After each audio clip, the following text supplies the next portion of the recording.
Aspen Valley Hospital in Colorado has seen a 124% increase in payments collected while the patient is present.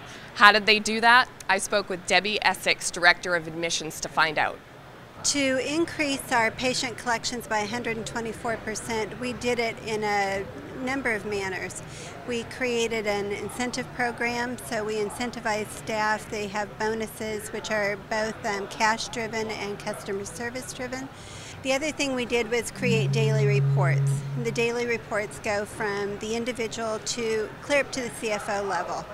Everybody sees every day how much they're collecting, how many patients were registered. So we've implemented a little bit of peer pressure there because everybody sees every day what they're doing. There's also a lot of buy-in and a lot of pride.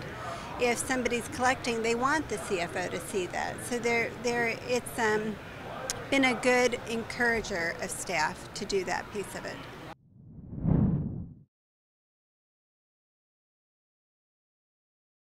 What we did to decrease our administrative time by 65% was we brought on Instamed. It's a payment process vendor.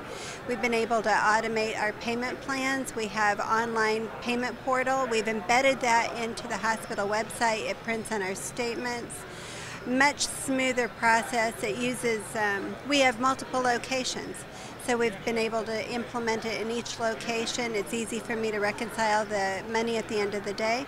The other thing we did was online payment portal. People don't want to walk into the hospital or get a call during the day when they're at work to pay on their bill.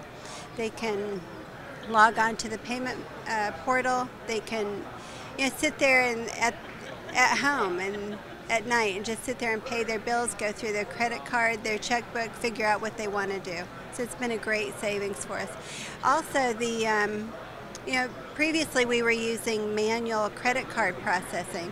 We don't have to do that anymore. If there's an amount that needs to be refunded, we can go right into the portal, click refund, it goes right back onto the patient's card that day. So we're not cutting checks at the end of the day. Right now we're going to work with with Instamed, our vendor, on the patient estimating piece of it. We've been using a manual spreadsheet, which has worked well because it has history, but we're going to be able to download that and work with them on just creating an estimation. We'll be able to send out letters to the patient so that they're aware of their patient portion before they ever walk into the hospital.